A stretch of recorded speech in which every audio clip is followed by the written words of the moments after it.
I'd like to remind everybody that the meeting is being live streamed on YouTube. A recording of the meeting will be available afterwards on the Council's YouTube channel. In addition, other people may film, record, post on social media or blog from this meeting.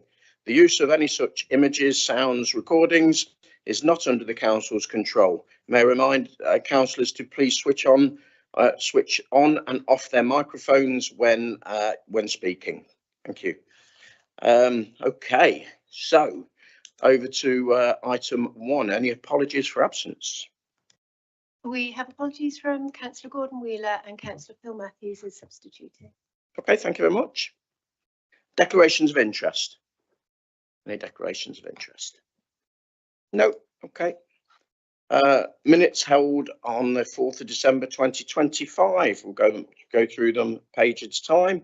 If you could shout up if there is any alterations or observations that are required from members, please. Page 1.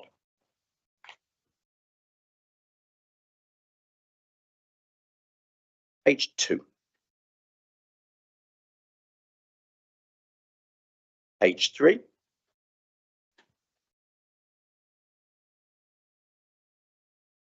Page 4.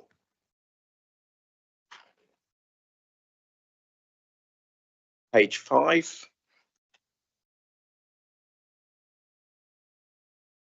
Page 6. Page 7. Page 8.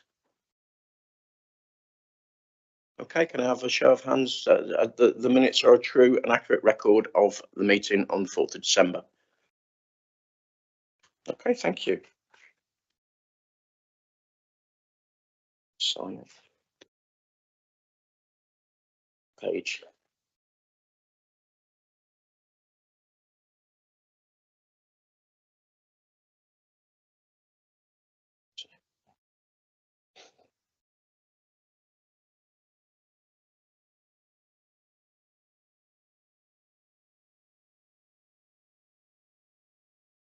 Okay, thank you. Okay, just let me, where's my front sheet? Sorry. Thank you. Okay, thank you. We're on to item 4 now, internal audit. We've got internal auditors here is Max Armstrong. So thank you for coming, Max, and it's over to you for your report. Thank you. Thank you, Chair. So my first paper is our internal audit progress report. So I'll start on page 15 of your packs, which provides the summary table showing our progress for the year to date. You'll see that we've completed 3/4 of the audits, and when I say completed, finalised 3/4 of the audits. The remaining 2 are in the fieldwork phase and are expected to be completed by the end of March this year, then presented to this committee with our annual report in June, in a few months' time. There was 2 audits completed within the last quarter, so I'll give brief executive summaries of those and then invite any questions from members. The first review was on asset management and investment. So this was a review that had sort of 2 parts to the scope. One was around the council's governance arrangements for its asset management plan, asset management strategy, which includes the acquisition, disposal of assets in line with its own policies. And then secondly, around investment properties and the income management specifically for those.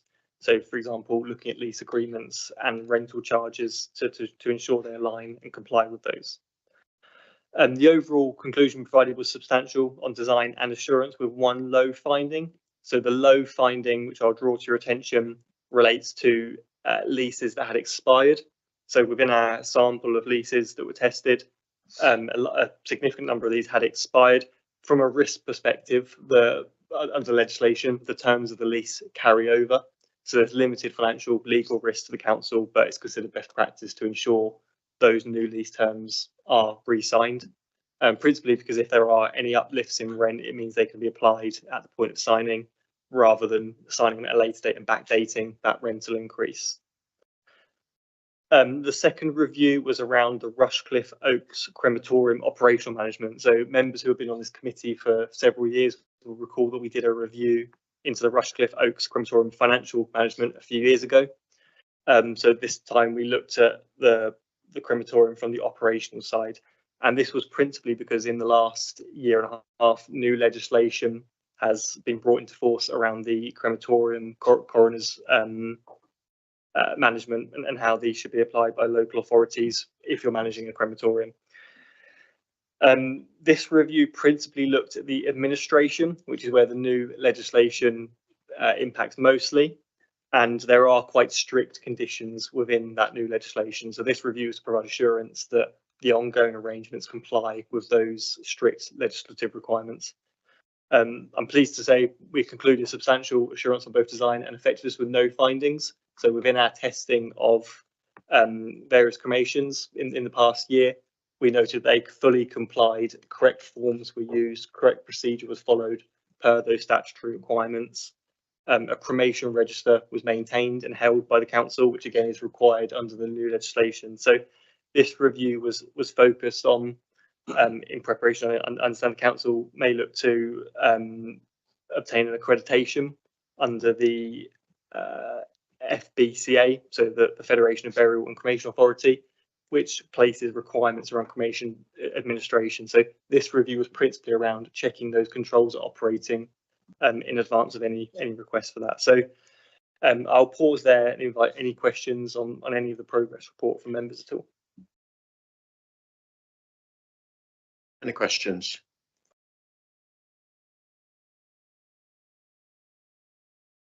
No? Oh, yes. Thanks, Max. Very thorough as always.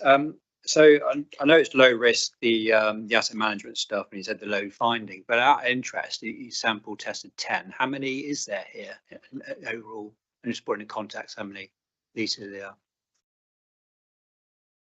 So of the 10, 7 were expired. We did deliberately focus our testing on those that were considered higher risk. We had a tracker, a spreadsheet that showed each lease, expiry dates, etc. So we deliberately targeted those leases because they were considered higher risk, but there were 7 in total within that sample we selected.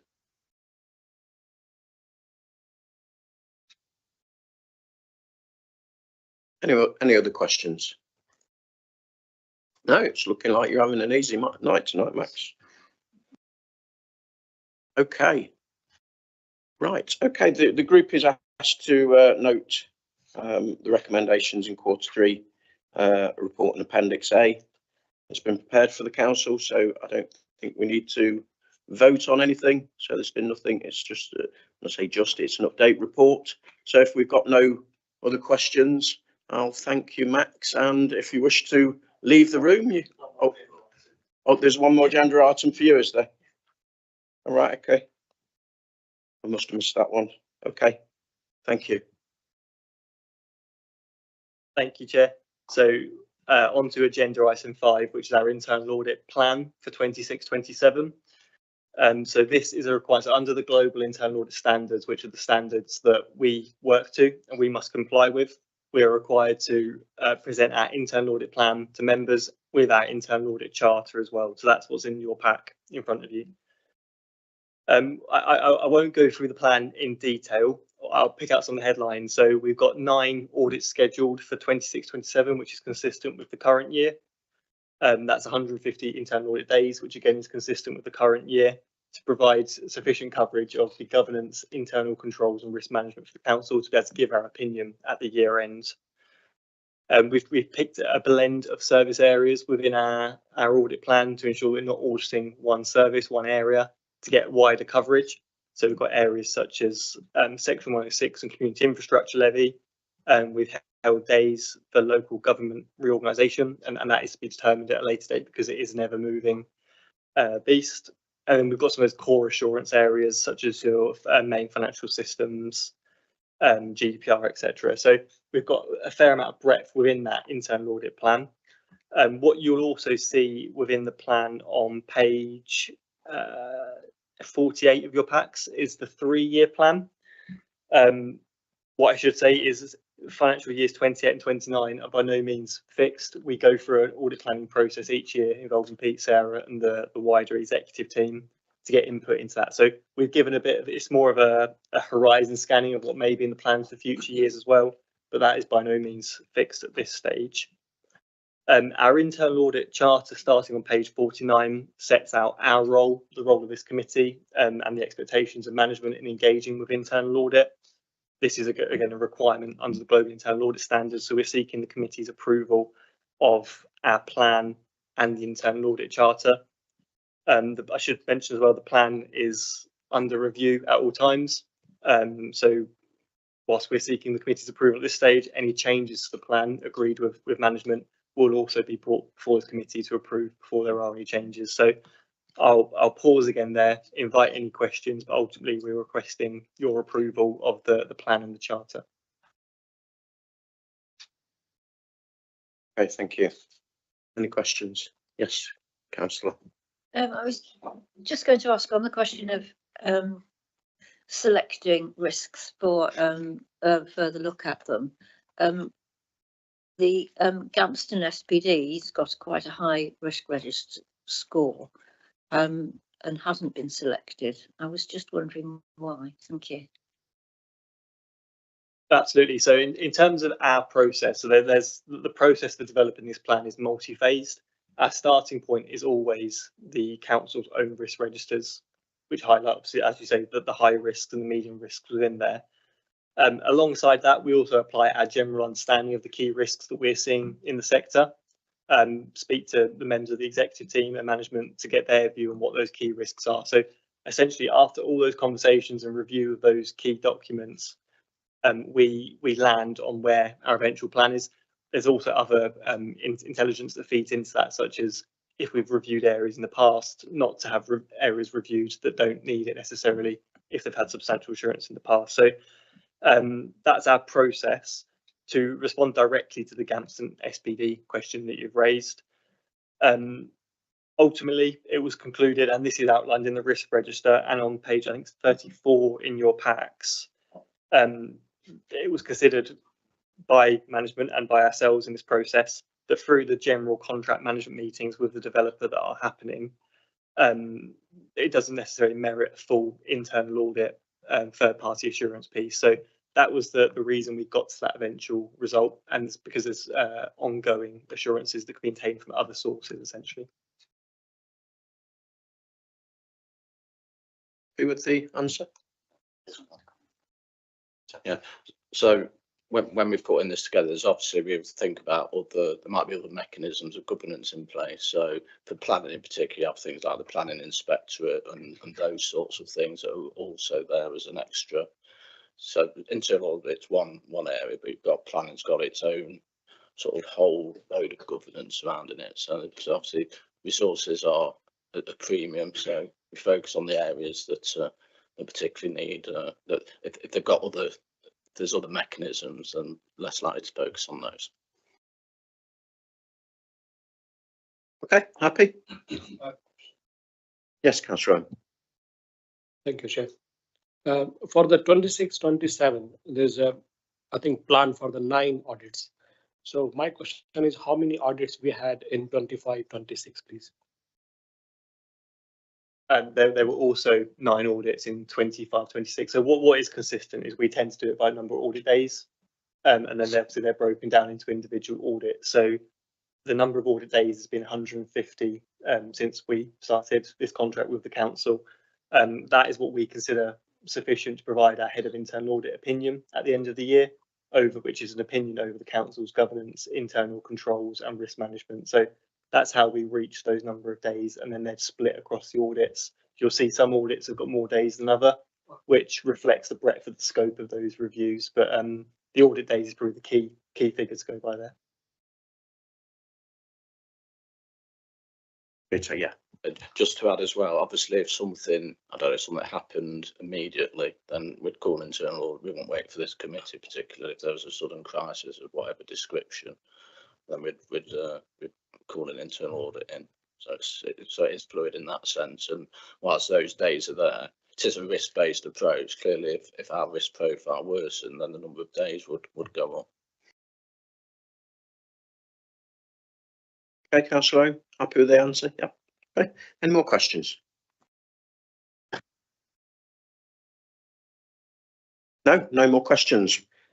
So we now go to a vote, because it's recommended that the Governance Scrutiny Group review and approve the internal audit plan and charter for 26, 27, 28, 29 as Appendix A, the internal audit strategy, Appendix 1 of the internal audit plan, and the quality assurance improvement plan, Appendix 2 of the internal audit plan. Could I have a show of hands to approve that, please? Okay, that's unanimous. Thank you very much. Okay, so now you can take your leave if you wish. Thank you. Okay, now on to the interesting one, the external audit, as presented by Mark Surridge. Thank you, Mark. I was trying to get a rise from him, but he wasn't going with it. Yeah, I was going to say you could have waited till he left the room. So the external audit progress report is here in front of you. I was really only going to talk to, I think it's page 73 of the pack, which just gives you a summary of where things are at. So confirmation that the 24-25 audit was fully completed and out the way, with it in the calendar year 2025. And that we've already commenced the process around 25-26, with a view to carrying out our detailed interim and planning work in the spring, followed by the final visit in July. We haven't provided a full detailed plan, but what we agreed with Peter is, because of the timing between now and the next committee, we'll draft the plan out and submit that for members so you can get, so there's no not a significant gap between now and the next one, just so you can see all of that, and then it will formally come to the next committee, but you will at least get a taster of things as they progress. We're not expecting significant changes around the financial statements. The one thing at the time we were drafting this was about the ledger upgrade, so that's been postponed, so into 26-27. So we'll do something slightly odd in terms of, we'll do the 25-26 work, but we'll try and get our IT specialists in early, another 12 months to come back and have a look at it. There we go. I'd stop at that and take any questions. So it was a tongue-in-cheek with the exciting one. Any questions?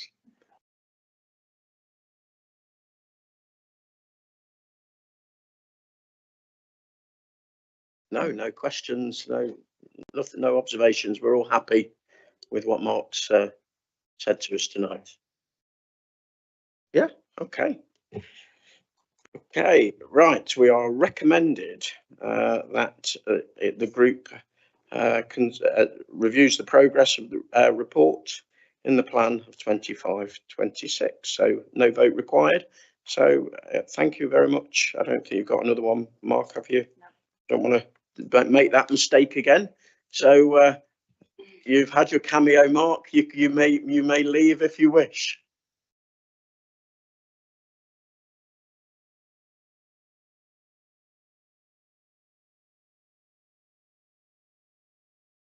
Okay, we're having a number of defectors leaving us, and while they take their leave, we're on to item 7. Item 7, the risk management progress report, presented by Ed Palmer. Thanks. Hello, Ed. Good evening, Ed. Good evening, councillors. Good evening, everyone. As I'm sure you're aware, the report in front of you looks at some of the risks in the council's risk register that have changed, been removed, or new risks that have been identified as a result of management review throughout the period since we last looked at this last September. There remain 36 corporate risks, 21 operational risks on the register, the same as the previous report, and in addition, the 3 opportunity risks, again, they're the same as the previous report. There's no new risks, and 3 have been removed since the last meeting, including central government funding following the settlement last year. Risks increased include 5-year housing supply and asylum relocation schemes. Those reduced include inflation, the council's carbon management plan, and CCTV cameras. That's a brief overview of what you've got in front of you. Is there anywhere you'd like to start the discussion? Okay, thank you. Any questions?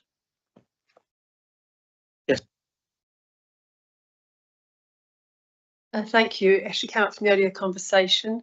So when it comes to IT, is this, I don't know if the council's got one system, multiple systems.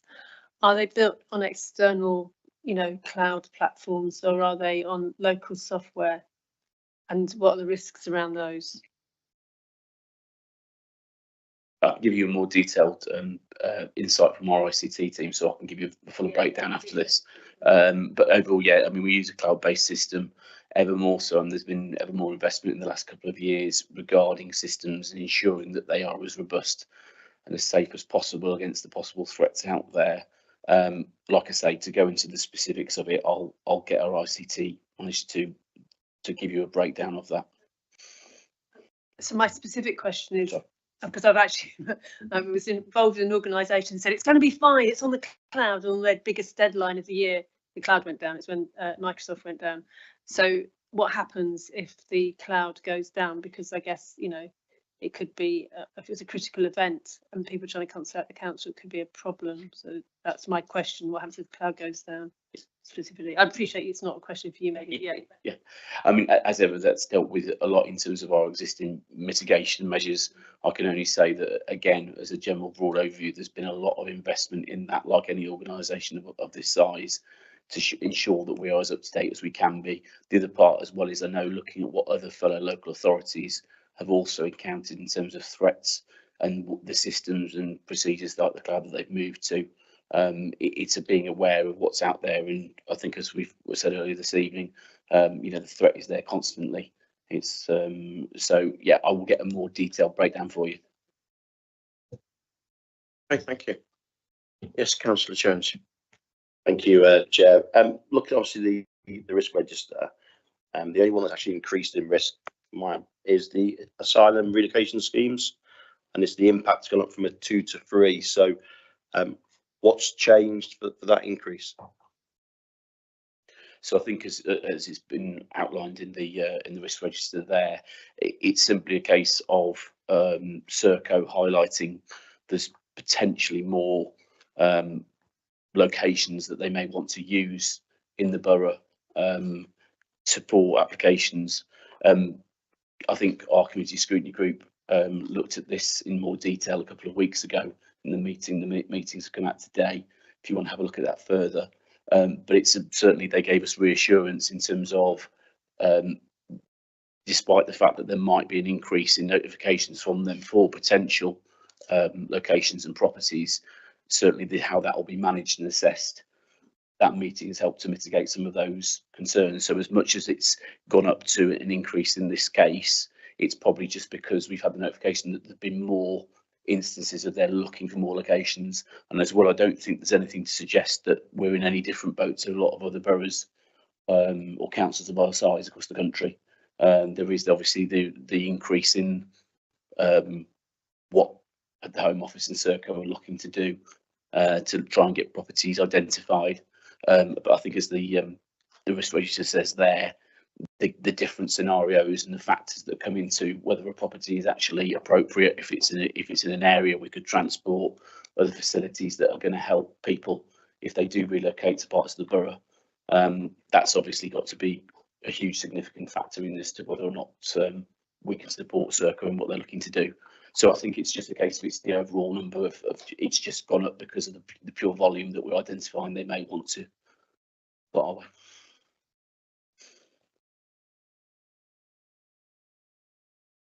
Yes, Jonathan.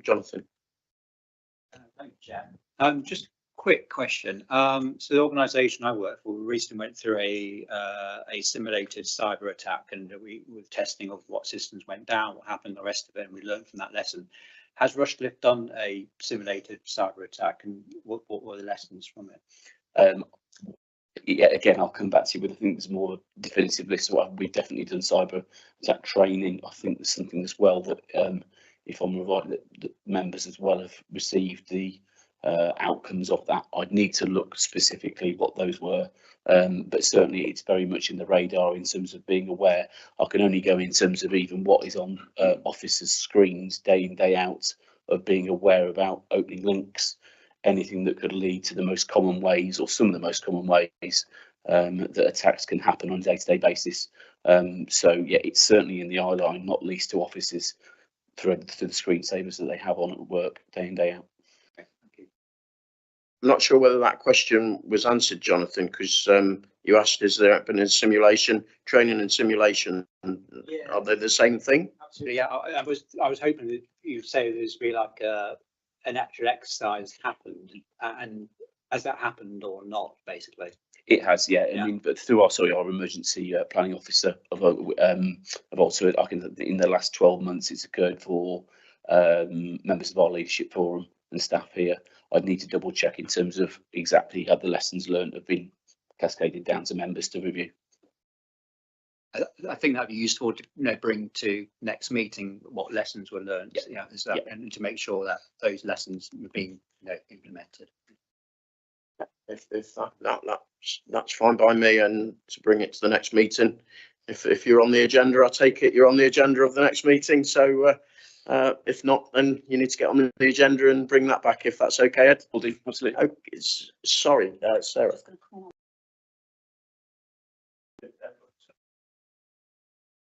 So yeah, I was just going to come back on the feeding back on lessons learned. There was a report that was done via internal audit, but it's obviously confidential because what we don't want to be doing is highlighting weaknesses. So it wouldn't be a shared report, but yeah, we can feedback certainly on that, but I can't guarantee that it would be shared at this group. Councillor Thomas, I haven't forgotten you. You wanted to ask a question.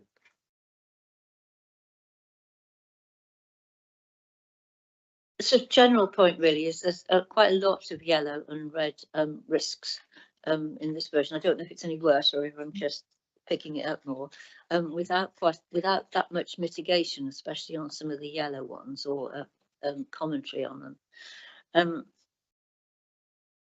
If I just run through some of them, but if you want me to stop from somebody else, I'll go. Yeah. You run away. So page 85, I've got staff retention, and the measures for that, as we were talking about earlier, really. Have we got any budgetary allocation to deal with that, particularly in the transition year for local government reorganisation? Has any budgetary provision been made? Not specifically for specific items, but we do have an LGR allocation to an LGR reserve, which you've probably seen in the budget report as well. But in terms of allocating that to specific measures, that's not happened yet, but that's one of the potential items that it might be needed for. Okay, thank you. And on page 86, there's a sort of bundle of related risks, really. But the kind of one of the key ones is the Gampston SPD, which the risk level associated with that has gone up since Cabinet put it back at the last meeting. And it impacts on the private housing land supply, and it impacts on the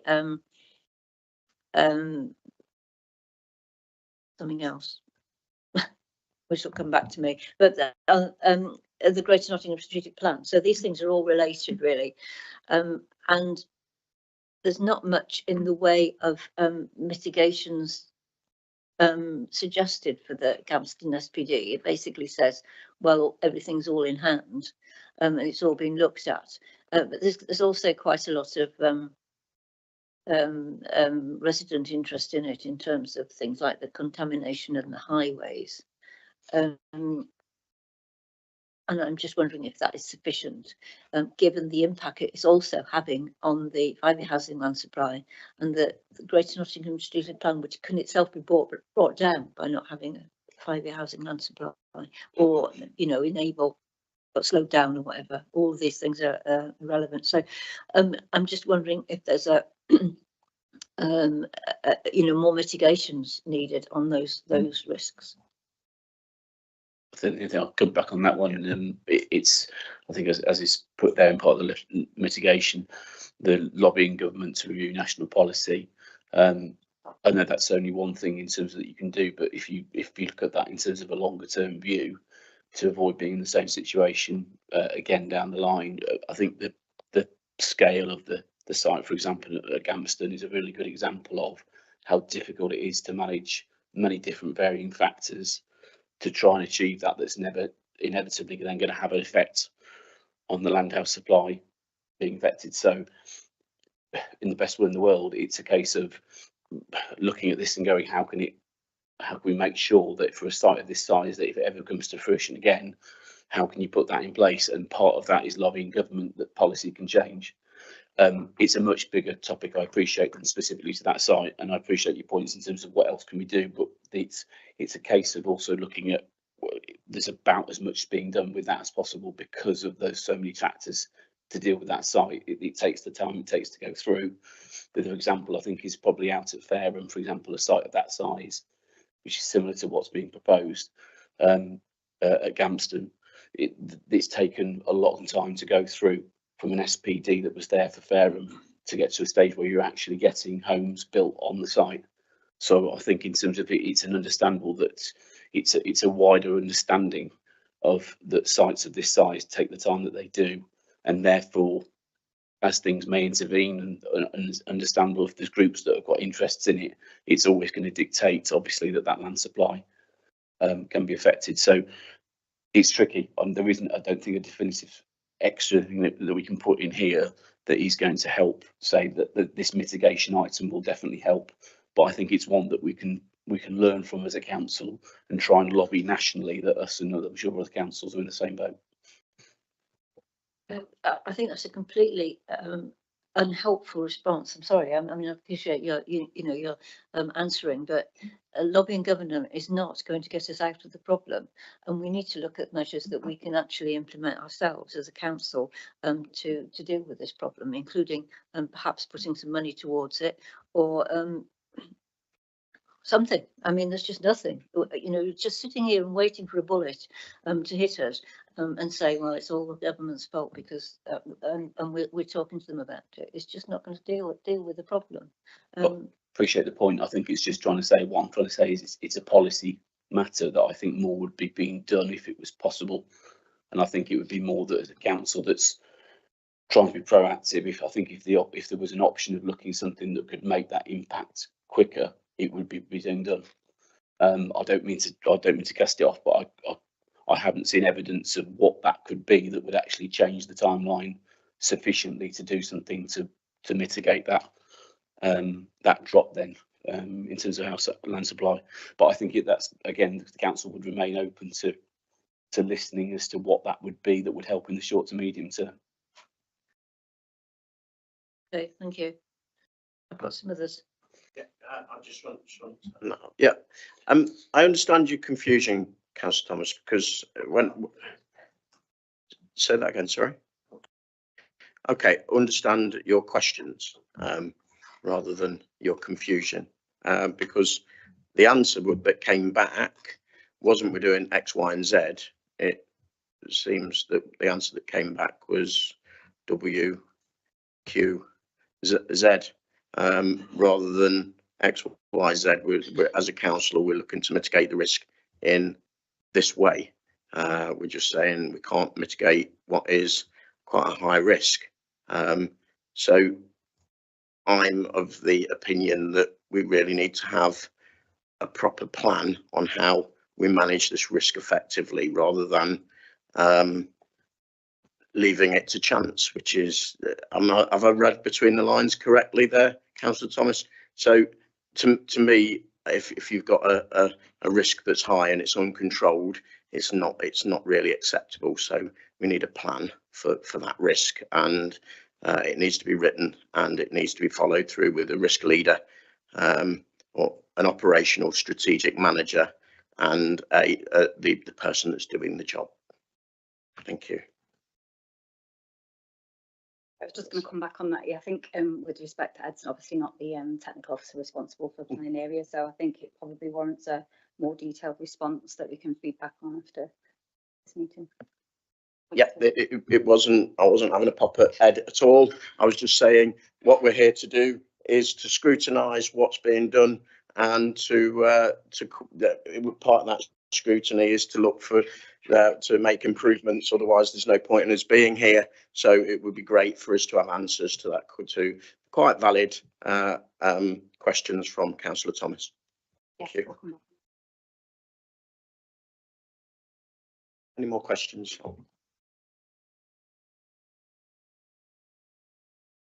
Thank you, Chair. My question is, what system we use to record all the risk, and who has got access to those that system, and how often we do the risk assessment?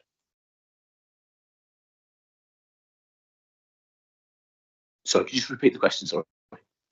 So my question is, what system we use for recording all the risk, and who has got access to that system, and how often we do the risk assessment? Yeah, so the Pentana system that we use, we've used for a number of years. It's been particularly effective in terms of producing the risk reports that you see in the registers. There's a selected number of officers who use that. So I think we mentioned earlier the training earlier tonight, Charlotte Caven-Atack and the team, and we've got a performance officer who put together the reports. So part of the question was. Yeah, third one was how often we do the risk assessment. Yeah.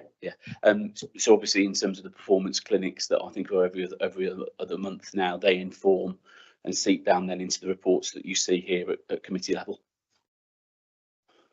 Just to add to that as well, that the risks are monitored on an ongoing basis. So if there is a change in external circumstances or internal circumstances, they would be reviewed and an assessment done. So officers that are sort of working more closely operationally do that assessment on a monthly basis, even though it's not formally reported as it says until it goes to a performance clinic every bi-monthly. Councillor Matthews. Thank you. I just wanted to come back to the risk for the asylum relocation scheme. You mentioned that it had increased, but in the body of the report it says it's been reduced back again to a 2 from a 3. It was only 3 temporarily and reduced back to a 2.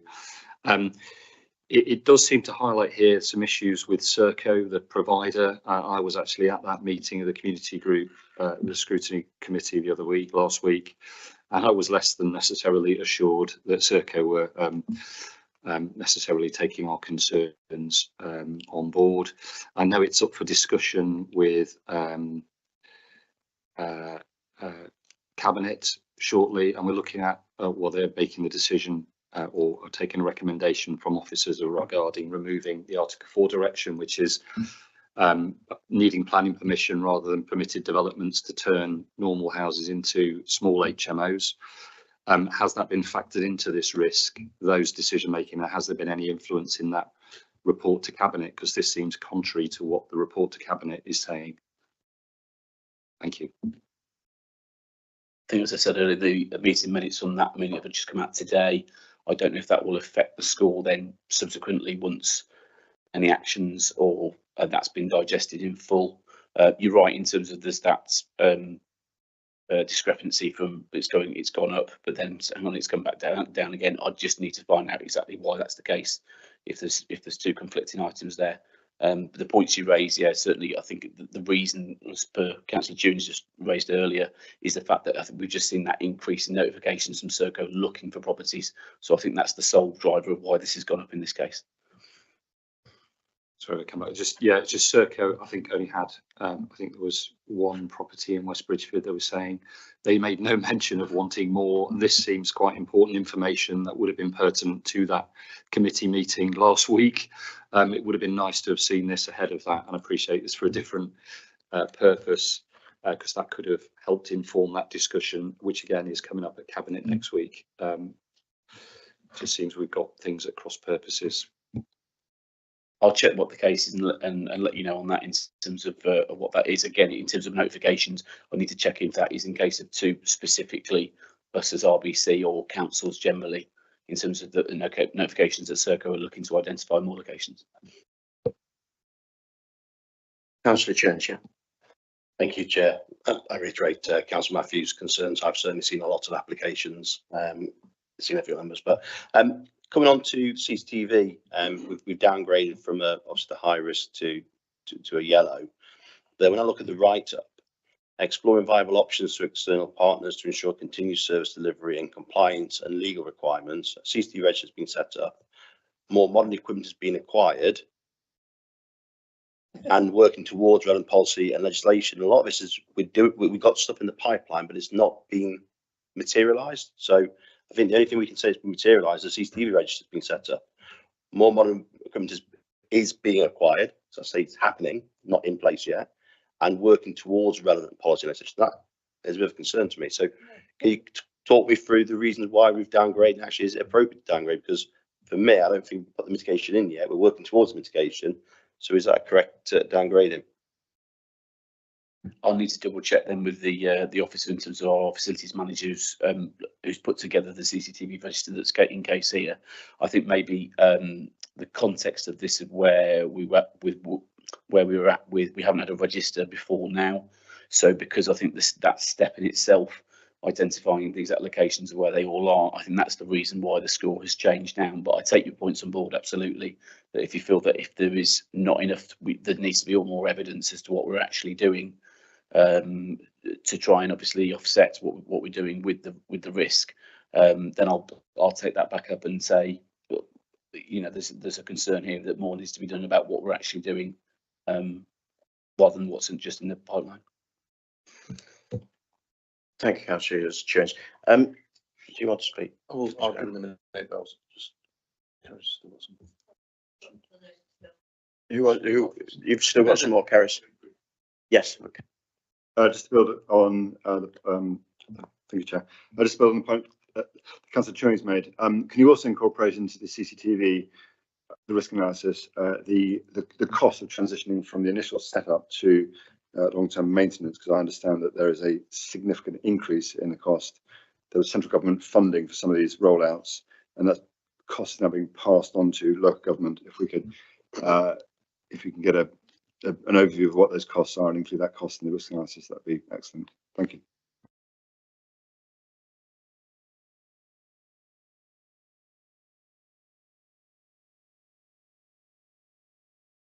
I'm getting a flavour of what's going on here, and I think other councillors are starting to. We've just had training on risk management. Now, literally, the person that gave the training said that this isn't just a piece of paper with a number on it. Correct me if I'm wrong. These things need to be worked upon, and they need to have a plan. When you come up with the score on the doors need to be changing or actively being managed. I'm not seeing here, I'm not being convinced that that is happening with the risk register. So alarm bells come out professionally.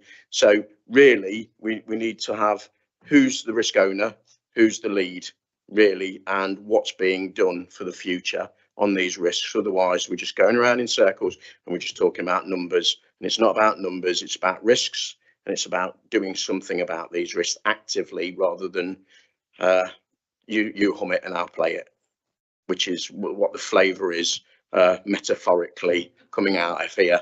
Because sometimes I'm getting confused of what's getting on. Maybe I'm a bit of a simpleton. I don't know. Probably people will accuse me of being it. But sometimes the king with no clothes, the peasant that's there pointing the king's got no clothes isn't wrong. So, you know, we need to get a handle on this as I see. So I will shut up. That's all I have to say about that. So over to Councillor Thomas again. Well, if it's all right for me, I think what we're actually doing is, you know, challenging the risk register, and I think that's probably what we're here to do. But so I can go through them, but if you want me to stop, I'll stop, really. I'm on page 87 and looking at DEG 13.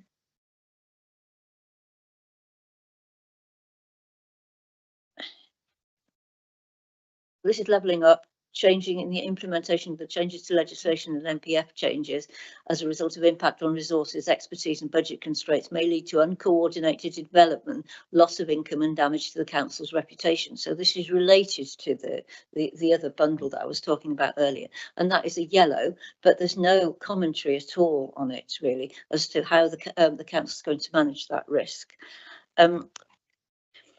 FCS02, new homes bonus is no longer a risk, and I raised this last year, or the last time we looked at this, but it's certainly no longer a risk anymore because it's gone. We did talk about it being a risk still because it could come back, and so then it was still a risk that we wouldn't get it. But then we talked about moving it to an opportunity risk because it might come back, but actually it just needs to go, I think, at this point. FCS 08 capital resourcing. That one's nearly at the bottom of the page here. Reduced capital receipts and or insufficient balances in capital reserves resulting in an inability to deliver the capital programme, preventing delivery of services and generation of new income streams. That one's down as a yellow. The capital refunding requirement has reduced and is completely under control in the budget, as is evidenced by the fact that we don't need to raise the council tax. And so I don't see that this one is a risk. And perhaps it ought to go back to being a green. So I think that some commentary on that is needed really for us to understand why it's a risk. Thank you. I'll just come back on those that I think I noted down properly. So the new homes bonus, you are right. I think it's the timing of these reports when the announcement for the settlement was out. New homes bonus has now been rolled into revenue support grants. So for the new year, that new homes bonus risk is no longer there. In terms of the additional detail, I think the purpose of this report is that the risk management group obviously do the detail, officers on the ground do the monitoring on a weekly, monthly basis, and then we report back to this group those that are either increasing, decreasing or red items. So there is more detail about mitigation activity on each of those, but rather than sort of give you pages and pages of everything that's in the risk register, this is just sort of summarises it. So there will be mitigation actions within those risks to do that. In terms of the capital financing, this one specifically isn't relating to the funding or externally borrowing or internally borrowing. This is more relating to the actual delivery of those schemes. So there is still a risk that the cost with inflation, particularly that the cost of materials, labour, any of those things may rise, which will then ultimately have a knock-on effect as to whether we can deliver those capital items within the budget that we've allocated. So the risk is there. We have to monitor it. It's unlikely at this point, but still possible. So we have it in the register, and we keep an eye and monitor on that on a quarterly, monthly during budget monitoring. And if those costs start to rise, then that would ultimately go red. But I can't see it ever being green, not whilst there's also potential for inflation to rise. Councillor Gowland, sorry. The one that surprises me most is breaking service delivery being red and one of the highest scores. And it actually says a risk in the ability of the council to seamlessly deliver services. But given that this risk probably corresponds to the risk to the community, this will happen when COVID hits or when there's massive flooding or something like this. Residents need the council to be able to deliver services, not seamlessly deliver services. So I wonder if this one's actually written correctly.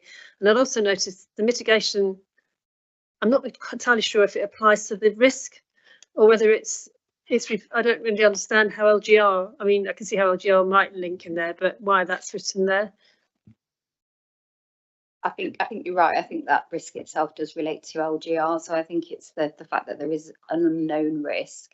We know LGR is highly likely to happen, and there is a potential at some point that there could be a break in service. So we're just flagging this as being a high risk and something that we need to make sure that we put mitigations in for during, the phase between now and vesting day. There probably is, without going through the entire register, that there will be a risk in there about service delivery, but I imagine it's probably green in terms of day-to-day operations.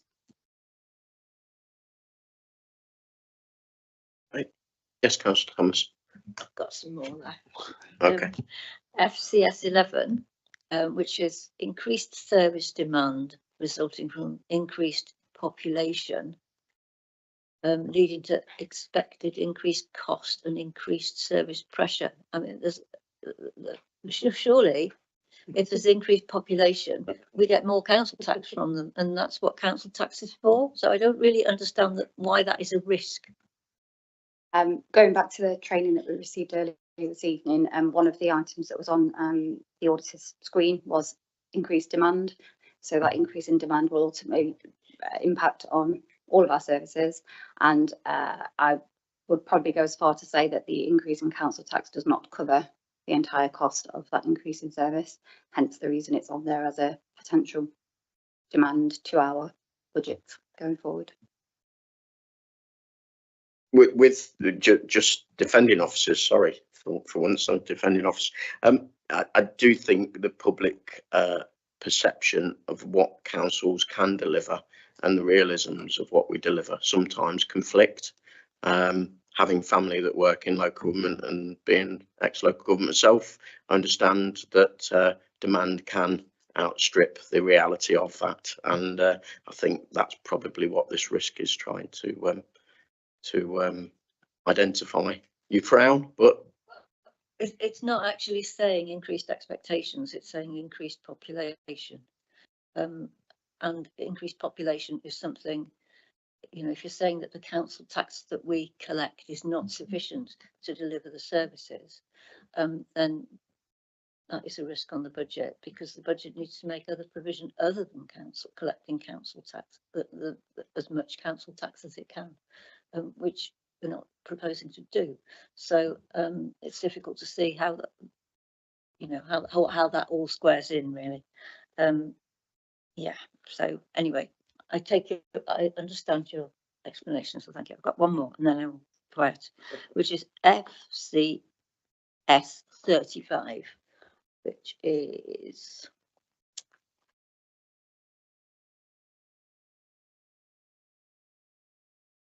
destabilisation of the budget again. Well, this is at the same point again, really. If our budget is at risk of destabilisation, why is a budget being put together that is not taking full advantage of the council tax that we can actually raise? Yeah, so that's...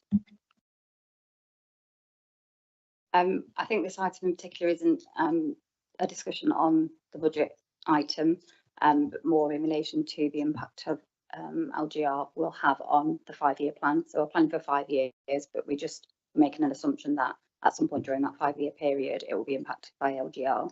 So it's just recognition of that breaking continuity, if you like, over the current 5-year period. Okay, Councillor Thomas, any more questions, observations? No. Anybody else? Yes, Councillor. My point is regarding the 5-year housing supply DEG01 and the mitigation involved, and also highlighting the Gamston SPD situation. The mitigation that it mentions is just to look in our core local plan part 2 for other sites that we could quickly release into the stock as one of the mitigating things. But what worries me is what I'd like to find out is what lessons have we learned as an authority when it comes to our local plan. Like, there are, from my perspective in 2019, when I didn't vote it in personally, there was just myself and Councillor Walker didn't, was because I thought there were glaring problems with the local plan part 2. Many of them have come to fruition, including the Gamston site, but also flood risk in Ruddington, lack of services in Eastleigh and all these things. I'm just wondering, if we're talking about risk, what have we learned as a council from this process, and what we're going to take into the next phase of house building? You obviously can't answer that now as such, but I just want to put that out there and find out if we can find out at some point what reflection has the council had as to its process, so we don't make some of the mistakes again. It's in part what I was trying to say earlier, but I won't speculate further on that from what I was saying. But yeah, we'll go back and I'll get a response for you on that in terms of a definitive list of what we've tried to do from there. But I take your points and concern in terms of what the local plan was trying to address. Okay. Yeah. that's Yep. all. Yes, councillor.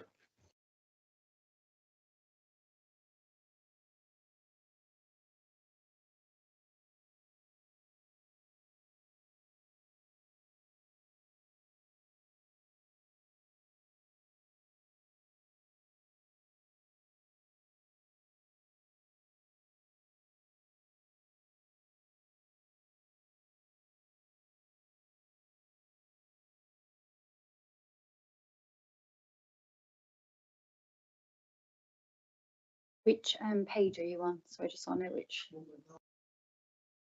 It's,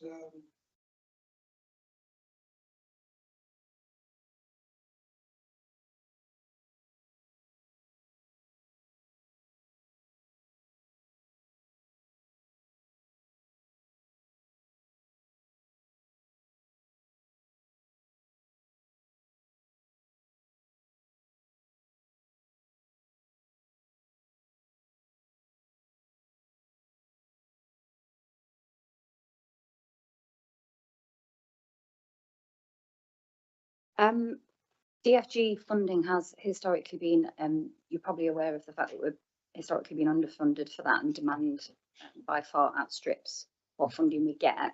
And we did actually top it up recently out of our own budgets.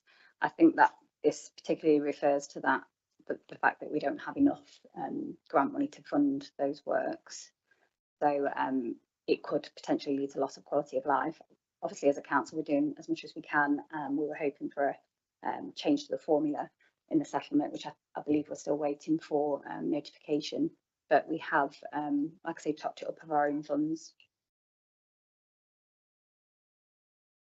Okay, councillor Ross. If we've been notified, possibly. You okay? Any more questions?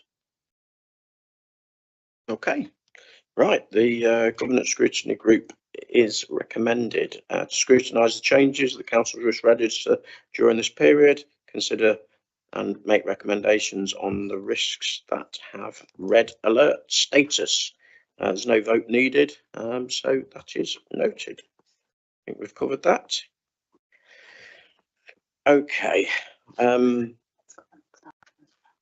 Sorry. Right. Okay. Right. The draft risk management strategy 26-27, and it's Ed again. Thank you. The current strategy is due to expire in April, as you can see, after a significant review in 2023. With this consideration, the prospects of local government reorganisation in the near future, this is just a light touch review of the strategy having been undertaken. There's been no major changes in good practice, legislation or council risk appetite.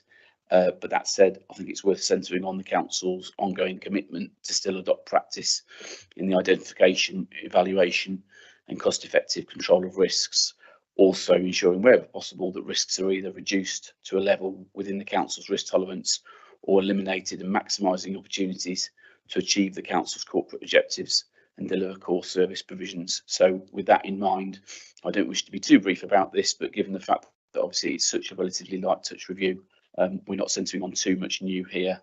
But that said, is there any way you'd like to start the discussion? Any questions?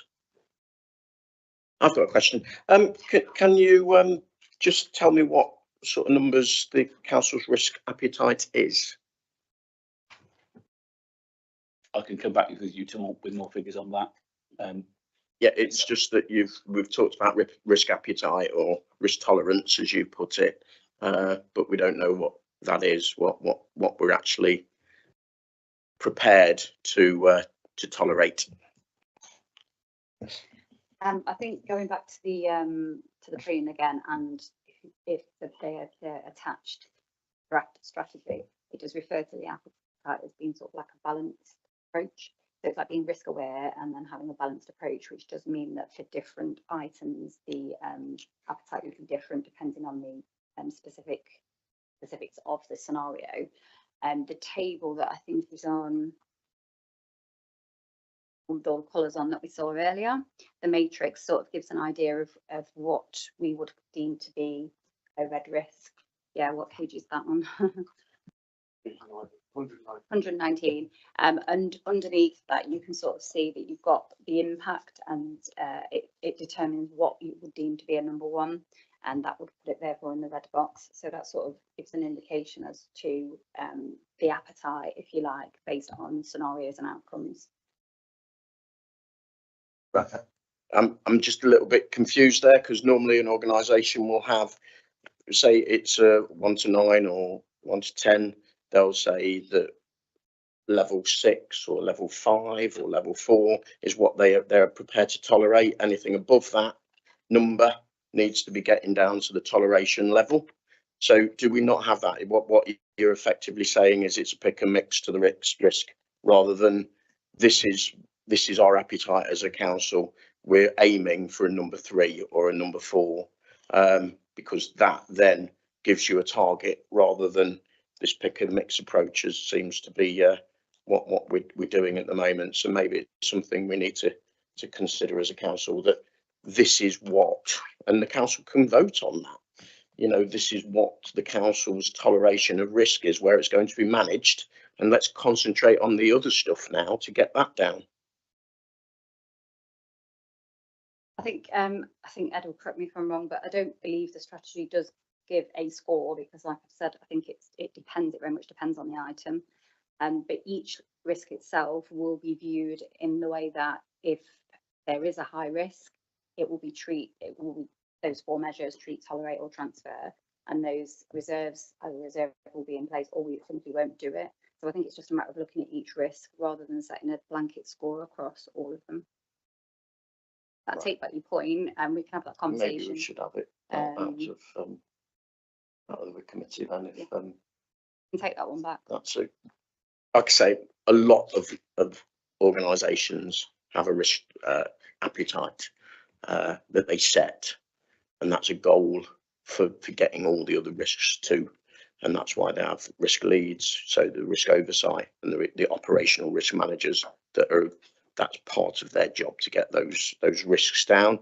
And I think well, I know that's a better process than the one we seem to be pick and mixing about. So maybe we can have a talk about that. Is anybody else got any observations on what I'm saying? Okay, Councillor Thomas. I've got some observations on the item, but which I can do. So I've got two observations really, and a question.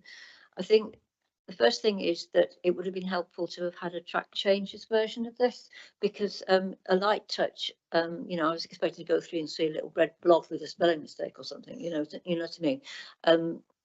So on that basis, I didn't spend a lot of time on it if it hadn't changed much. And the other observation is that I take the point that perhaps nothing much is needed for the next 2 years, but actually LGR has changed the risks to the council significantly, and that might have been an opportunity to reassess the risk strategy in light of the LGR. So it's perhaps a light touch perhaps was less appropriate than you know. Just having said that, I have got no observations to make as to what should have been changed, because I haven't done that work. And the question really is, who is on the risk register group? That's been spoken about a couple of times, and I'm not quite sure if that's a councillor group or an officer group, and who's on it. Thank you.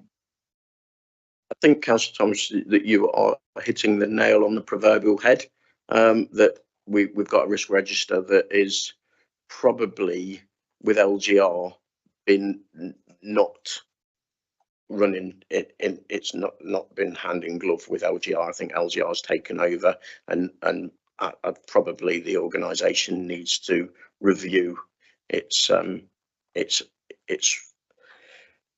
way of doing things and its numbers in view of LGR, and then controlling minds need to get together and see how they want to operate an effective risk register rather than a piece of paper, really.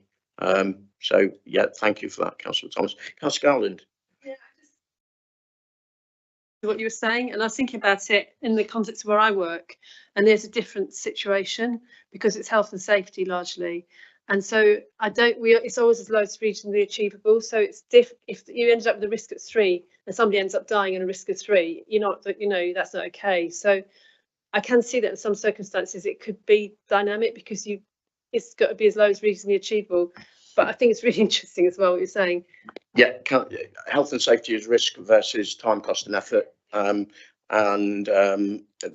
balance of risk is slightly different because you are talking about people's health and safety, whereas a general risk register is a little, health and safety forms part of it, but generally health and safety would be in its own little area. So yeah, but there's still risks that you tolerate with health and safety, so because it's the risk control hierarchy, eliminate, reduce, isolate, control, PPE. So, all those things with health and safety, it's more defined than a corporate risk register. So, but thank you for that. The part just as a sort of push on earlier in the introduction was just about best practice in identification, evaluation, with others going through the LGR process, just in the LGR point. I'm sure we will look to what the sector is doing and learning from it and apply it to it so it can come back to this. I think that was an interesting debate, and it sparked in your head, Ed, a little bit more. Maybe we've been a bit tunnel visioned, and we need to open the blinkers a little bit more, which is what being a risk manager is all about, isn't it? Indeed. Yeah. Did we get a response to your who are the risk register group? Did you get that response? Thank you for that. Yeah, that is great. Thank you. That's within the strategy as well. So the document attached to it's executive management team who also consult with the monitoring officer as needed. So it's obvious as well. Yes. Okay, good discussion. Any more observations? Any queries? No. Right. What are we looking to do? No votes. Recommended that the governance scrutiny group consider the attached draft risk management strategy 26 to 29. Approve the risk management strategy 26 to 29. We can't really approve it without voting on it, can we? Or because it says approve. Yeah. So do we need to vote? I think so. Yeah. Yeah. So we do need to vote. So all those in favour? All those against? Abstentions? Okay, thank you. We've approved it. Thank you.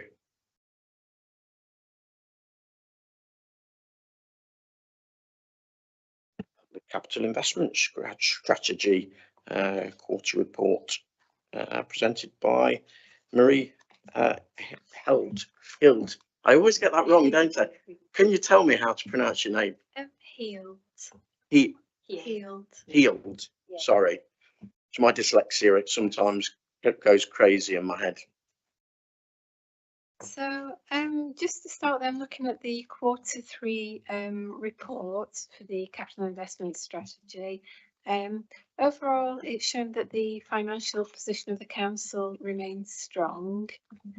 Investment income is significantly outperforming expectations. Pooled fund values, they remain volatile and are closely monitored. But you will see that I think they've increased probably nearly £500,000 in the current year, so that they're on the up at the moment. All treasury activity stayed within approved prudential limits.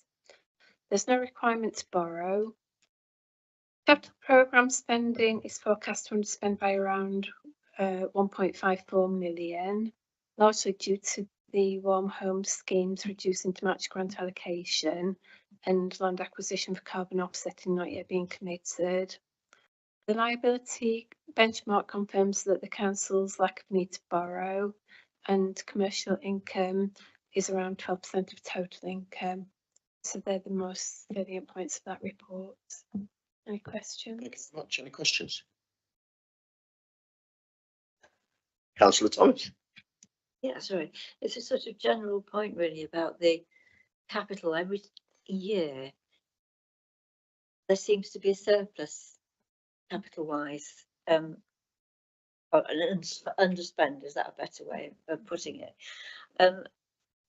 Which probably looks as though it's either part of it's either poor planning as to how we spend on projects, so that we haven't profiled it very well across the years, or it's an overcautious approach to budgeting. But it almost creates another reserve, the money that's being handed over every year from the capital budget one year to the capital budget the next year.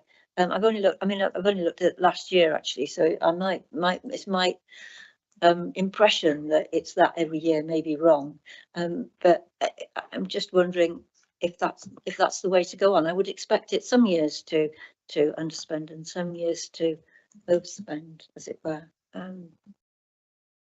Yeah, you are right. I think historically, year on year, the capital programme does generally tend to come in underspent.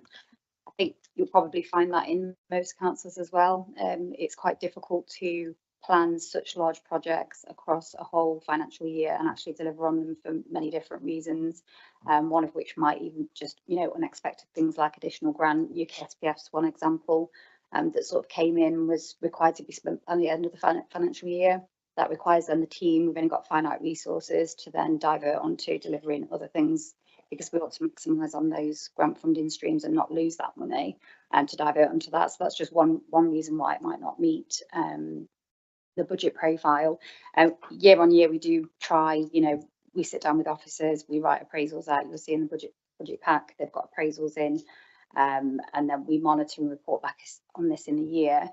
In terms of the reserve, the money is actually sitting in our bank anyway, so it doesn't actually create anything. It just means that we've got it to invest for longer. So you'll see that reflected in the investment income that Marie's just said was over recovering on that income at the moment, because we've got those high balances that we haven't yet spent. And just to add to Sarah's point, I mean, yes, there is like notorious slippage, and that happens throughout all organisations. It's notorious with capital programme, the large nature of these schemes.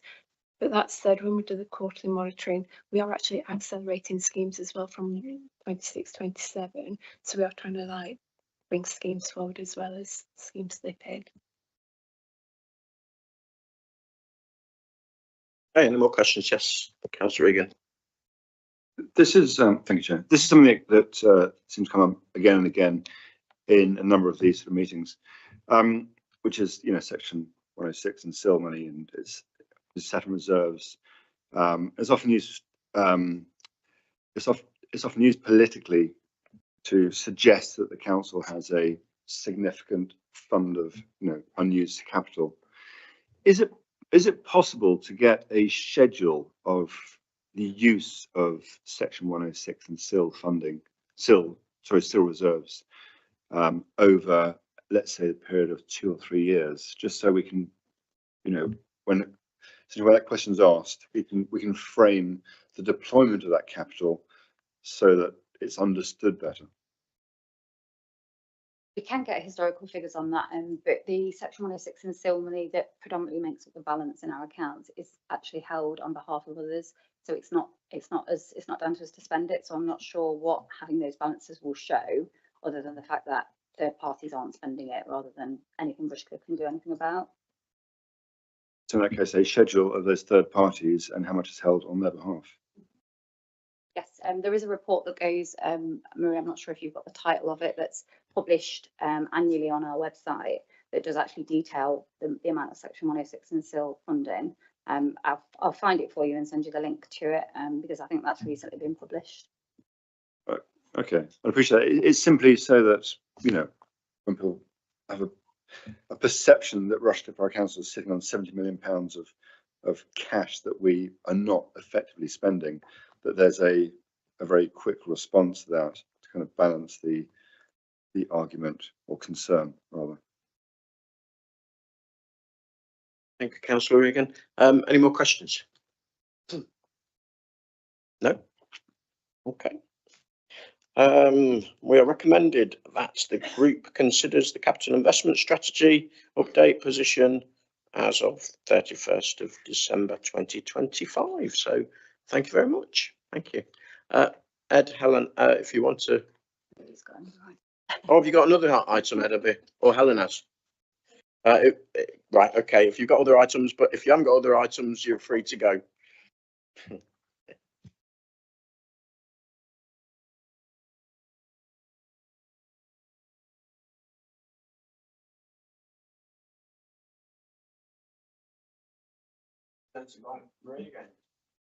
So again, just a very whistle-top tour of the strategy, quite a long document. It outlines the council's approach to treasury management, capital and commercial investment. It's compliant with the Prudential Code. SLI are the overriding principles of where the council invests its resources. So that's security, liquidity and yield. But obviously ESG is considered. Again, that's detailed in paragraph 41 of the report. The council is not expecting to borrow during the medium term. Commercial investments remain proportionate, and member and officer training is ongoing. Thank you. Any questions? Councillor Thomas, what would we do without you? Well, just keep you here all night. It's not a problem. I've got one, but I can't find where it is. I've got page 141 written down here. I can't see it in there. But the comment, I'll tell you what the comment was. Somebody who's got a search button might be able to find it. Due to the ability to internally borrow using SIL and Section 106, it was again a reference to that. Which I raised, I think I raised last year, and I did get a response, but I've forgotten what the answer was. There was an implication that we borrow against the SIL and Section 106 money to run our affairs, as it were, which I didn't think we were, was what we do. So, yeah, somebody can just explain that again.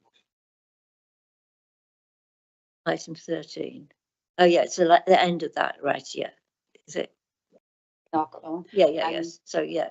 So I think we have talked about that before, haven't we? So essentially, because we're holding on to those balances, it means that we don't have to externally borrow, which will be more expensive than using funds that we already have in the bank. We do have to apply interest to any monies that we hold. So whilst we internally borrow, and that's cheaper than externally borrowing, we do pay interest on those balances to the Section 106 schemes that they're committed to, and that gets repaid over when the claim's made for that particular pot of funding. And I think just for what Sarah is actually saying is like, it's not like we have like a separate investment for that pot of money and this pot of money. They're all amalgamated together. When we invest, it's like not this pot, that pot. It's just all chucked in and invested. So we are borrowing against, or we're taking comfort from the fact that we have got all the SIL and Section 106 money there to borrow against. Is that right? But we're paying them interest, paying that pot back interest. Is that what it means? Yes, essentially yes. So if all of the Section 106 money was withdrawn, it would come a point where we would need to externally borrow to fund when we'd run out of our own money as well. Okay, happy with that? Yes, Councillor Rice.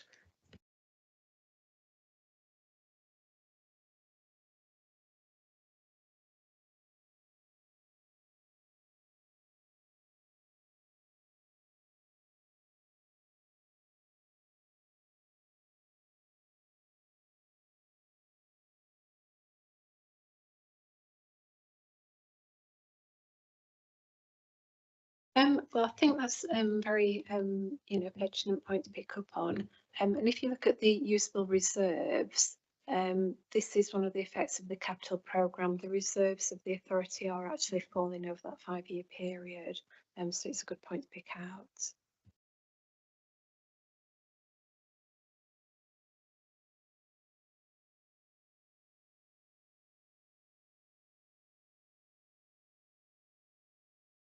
Okay, any more questions?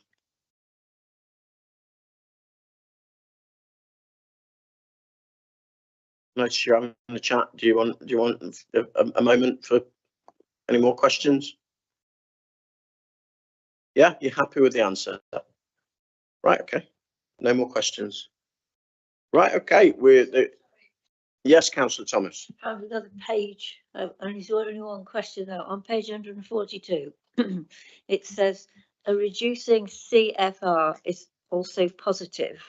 I can't remember the context of that, but so reducing our capital funding requirement is a positive in terms of the budget, but doesn't it just mean that we're doing less for our residents? No, so the CFR is what we've spent that we didn't have the resources for in advance.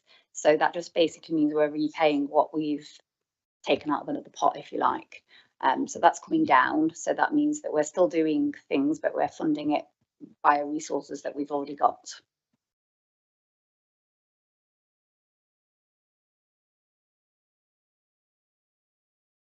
Okay. Yeah. Any more questions? Okay. We move to recommend that the Governance Scrutiny Group scrutinises the recommendations for approval by full council. So I think we need a vote. We do.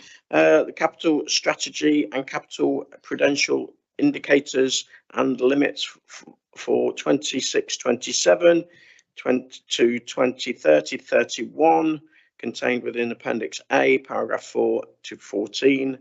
Item B, to the minimum reserve provision, MRP, statement contained within Appendix A, paragraph 15 and 16, which sets out the council's policy on MRP.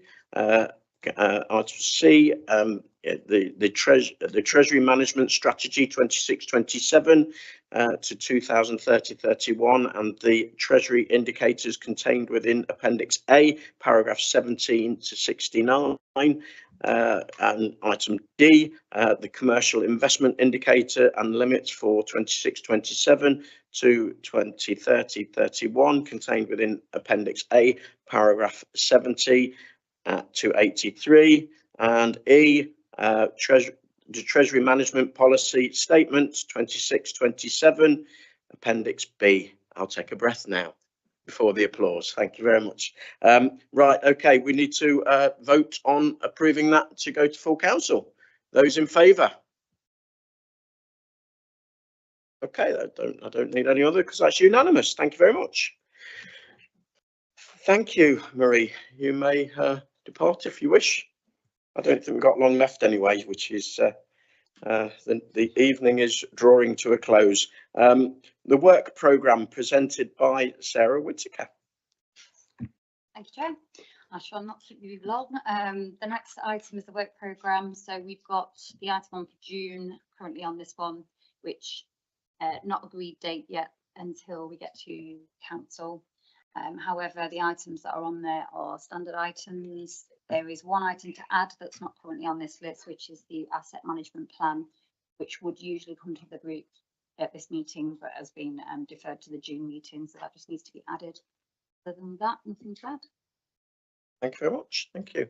Any questions? No. Right, without further ado, I will draw the meeting to a close at 8:27:24 on the 5th. So thank you very much. Good evening, everyone. Thank you.